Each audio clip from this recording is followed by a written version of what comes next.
Bij Natuur en Zo geloven we in de natuur. En de combinatie natuur en geloof is van alle tijden. Denk maar aan onze lieve Heer die het aards paradijs heeft geschapen met de appelboom. Ja, we weten hoe dat is afgelopen. En ook nu zien we nog altijd combinaties van geloof terug in de natuur. Denk aan de vele kruisen en kapellen. En zo staan we hier bij een kapel in Wellerlooy. Tom, welke kapel is dit? Dit is de Sint-Anna-kapel. En zoals je ziet, hij is in 1663 gebouwd. Hij is ter verering, of eigenlijk ter viering van het huwelijk van de dochter van de heer van Wel. De heer van Wel? Ja, de heer van Wel, die toen toevallig een vrouw was. Oké. Dus misschien heeft ze daarom er ook wel voor gekozen om dus Sint-Anna te vereren, wat de grootmoeder is van Jezus.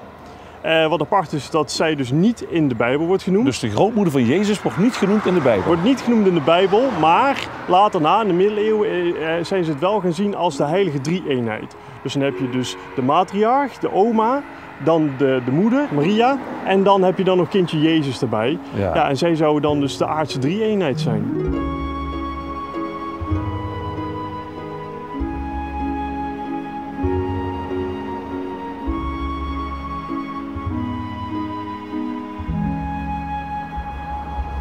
Deze kapel is eigenlijk gebouwd 8 kilometer ten noorden van hier. En is waarschijnlijk in 1885 deze kant op gekomen. Maar stond toen eerst een klein stukje hier omlaag naast de Rijksweg. Het enige probleem was, we zien het hier ook een klein beetje aan die laag. Ja, dat groen? Dat groen. Hij stond te laag. De Rijksweg is verhoogd. Alleen het kapelletje is hetzelfde gebleven. Alleen ja, het werd een afvoerputje. Dus in 2009 hebben we hem opgetild. Hebben we hier een mooie plek gecreëerd waar die kon staan. Hebben we teruggezet en in 2010 is hij opnieuw ingezegend. Hey.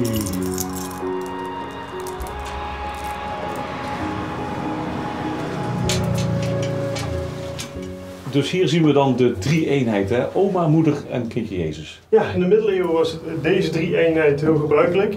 En daarna is rond 1550, dus een eeuw voor de bouw van deze kapel, is het een beetje overgegaan naar Jozef, Maria en Jezus. Oké. Overigens is het niet zo heel erg bijzonder dat het een Sint-Anna kapelletje is. Oké. We hebben er 10 in Noord-Limburg. In ieder geval niet allemaal natuurlijk bij het Limburgs landschap, maar wel in Limburg.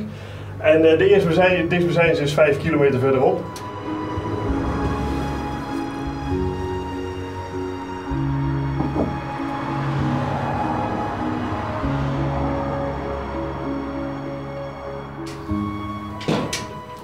Nou ja, de drie-eenheid houdt dus droge voeten, hè? Ja, nu wel. Ja, hoe wordt het verder onderhouden hier? Nou, we hebben in 2009 is dus ook het dak vervangen, om ook weer het vocht eruit te krijgen.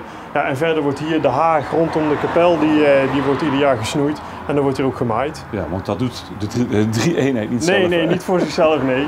En dan, dan ziet het er ook gewoon goed uit.